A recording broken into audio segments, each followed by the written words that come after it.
Także to się skończyło, mój kontakt, to później on został jakoś odbudowany, prawda?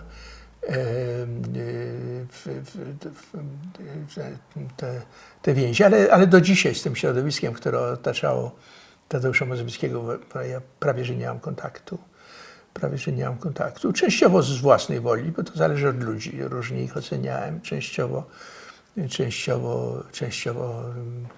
Częściowo przeciwnie, prawda? No w każdym razie w rządzie to jest ciekawe rzeczy. Tadeusz Mazowiecki rozmawiał ze mną często i dużo. Jak mówiłem, pisałem dla niego przemówienia. Nie byłem jedyny, który mu pisał przemówienia. Poprawiałem przemówienia, projekty przemówień innych. W pewnych tematach w ogóle ze mną nie konsultował, bo uważał, że ja się do tego nie nadaję. Na przykład problem wprowadzenia religii do szkół. To kompletnie pozostawało poza mną. To znaczy, że to była jego decyzja. Zresztą ja uważam, że słowo słuszne nie jest najlepsze, była nieuchronna. To znaczy, że w Polsce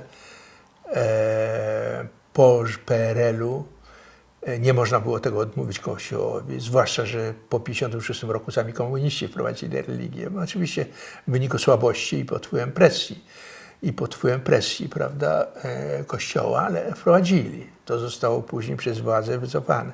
Innymi słowy, to było odbierane jako coś koniecznego, nieuchronnego i jako wyraz sprawiedliwości. Czy to było dobre dla samego nawet Kościoła, to jest bardzo wątpliwe.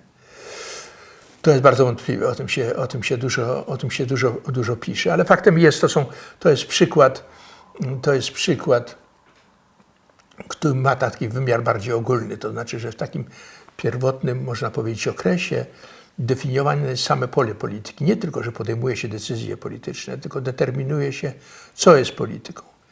I można powiedzieć, że na 3 poziomach. To jest taki poziom metapolityki, gdzie się określa po pierwsze terytorium państwa. Polska na szczęście nie miała z tym kłopotów.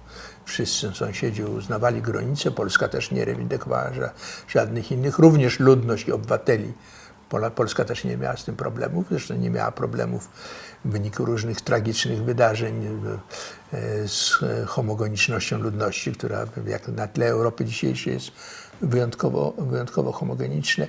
To jest pierwszy poziom. Drugi poziom to jest poziom ustalenia zasadniczych reguł gry, to jest problem konstytucji, to jest problem decyzji, jakie się podejmuje, podstawowych decyzji, reguł. Polityka na tym poziomie konstytucyjnym, podstawowych praw.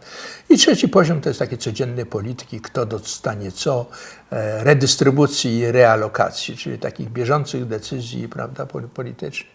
Otóż Polska nie miała problemów z pierwszym poziomem, konstytucja, teren, ludność. Na trzecim poziomie to się dokonywało w sposób normalnego kształtowania się mechanizmów politycznych, natomiast na drugim poziomie to miała problemy i ma do dzisiaj problemy. Między innymi miały i ma problemy z Kościołem.